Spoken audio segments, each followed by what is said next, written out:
force from within me.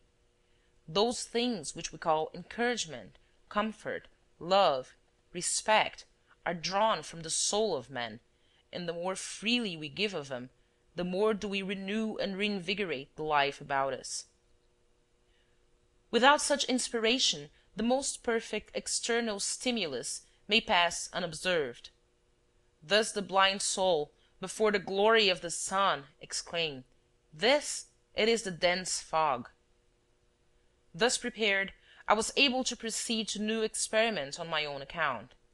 This is not the place for a report of these experiments, and I will only note that at this time I attempted an original method for the teaching of reading and writing, a part of the education of the child which was most imperfectly treated in the works of both Itard and Séguin. I succeeded in teaching a number of the idiots from the asylums both to read and to write so well that I was able to present them at the public school for an examination together with normal children. And they passed the examination successfully. These results seemed almost miraculous to those who saw them. To me, however, the boys from the asylums had been able to compete with the normal children only because they had been taught in a different way. They had been helped in their psychic development, and the normal children had, instead, been suffocated, held back.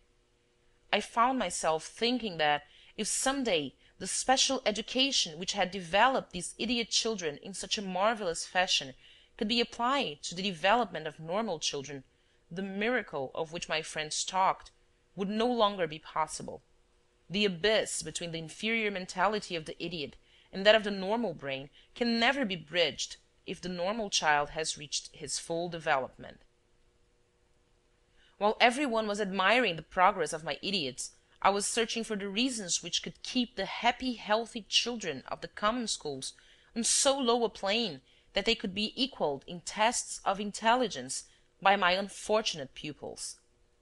One day, a directress in the Institute for Deficients asked me to read one of the prophecies of Ezekiel, which had made a profound impression upon her, as it seemed to prophesy the education of deficients. "The hand of the Lord was upon me, and carried me out in the spirit of the Lord, and set me down in the midst of the valley, which was full of bones, and caused me to pass by them round about. And behold, there were very many in the open valley, and lo, they were very dry. And he said unto me, Son of man, can these bones live? And I answered, O Lord God, thou knowest. Again he said unto me, Prophesy upon these bones, and say unto them, O ye dry bones, hear the word of the Lord. Thus saith the Lord God unto these bones, Behold, I will cause breath to enter into you, and ye shall live.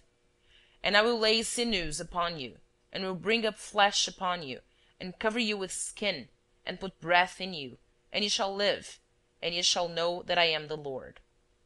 So I prophesied, and I was commended.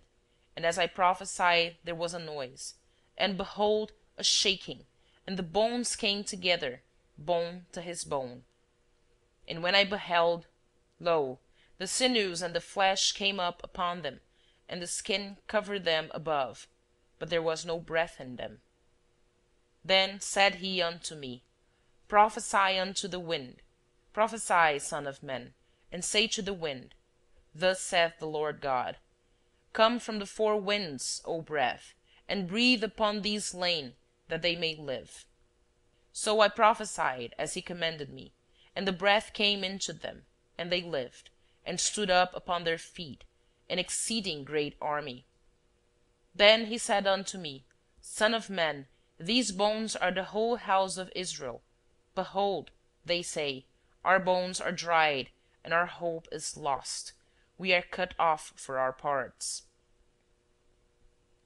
In fact, the words, I will cause breath to enter into you, and ye shall live, seem to me to refer to the direct individual work of the master who encourages, calls to, and helps his pupil, preparing him for education. And the remainder, I will lay sinews upon you, and will bring up flesh upon you, recall the fundamental phrase which sums up Séguin's whole method: to lead the child as it were, by the hand, from the education of the muscular system to that of the nervous system and of the senses. It was thus that Séguin taught the idiots how to walk, how to maintain their equilibrium in the most difficult movements of the body, such as going upstairs, jumping, etc., and finally to feel, beginning the education of the muscular sensations by touching and reading the difference of temperature, and ending with the education of the particular senses. But if the training goes no further than this, we have only led these children to adapt themselves to a low order of life, almost a vegetable existence. Call to the spirit, says the prophecy, and the spirit shall enter into them, and they shall have life. Séguin, indeed, led the idiot from the vegetative to the intellectual life, from the education of the senses to general notions, from general notions to abstract thought, from abstract thought to morality. But when this wonderful work is accomplished, and by means of a minute physiological analysis and of a gradual progression in method, the idiot has become a man, he is still an inferior in the midst of his fellow-men, an individual who will never be able fully to adapt himself to the social environment. Our bones are dried, and our hope is lost. We are cut off for our parts. This gives us another reason why the tedious method of Séguin was so often abandoned. The tremendous difficulty of the means did not justify the end. Everyone felt this, and many said, "There is still so much to be done for normal children."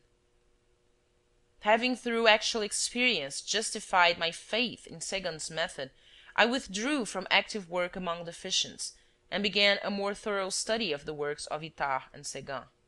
I felt the need of meditation. I did a thing which I had not done before, and which perhaps few students have been willing to do. I translated into Italian and copied out with my own hand the writings of these men, from beginning to end, making for myself books as the old Benedictines used to do before the diffusion of printing. I chose to do this by hand, in order that I might have time to weigh the sense of each word, and to read, in truth, the spirit of the author. I had just finished copying the 600 pages of Séguin's French volume when I received from New York a copy of the English book published in 1866. This old volume had been found among the books discarded from the private library of a New York physician. I translated it with the help of an English friend. This volume did not add much in the way of new pedagogical experiments, but dealt with the philosophy of the experiences described in the first volume.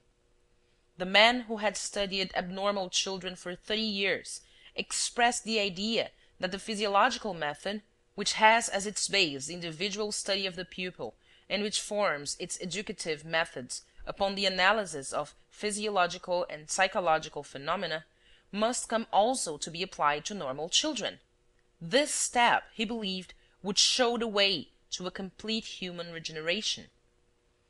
The voice of Séguin seemed to be like the voice of the forerunner crying in the wilderness, and my thoughts were filled with the immensity and importance of a work which should be able to reform the school and education.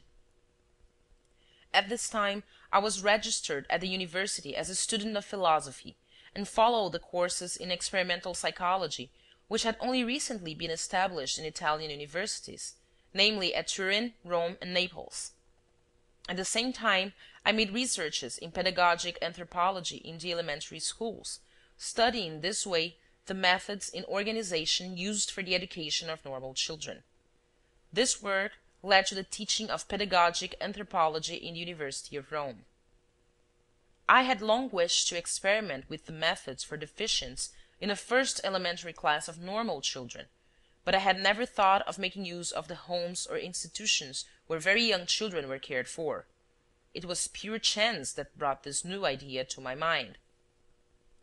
It was near the end of the year 1906, and I had just returned from Milan, where I had been one of a committee at the International Exhibition for the assignment of prizes in the subjects of scientific pedagogy and experimental psychology.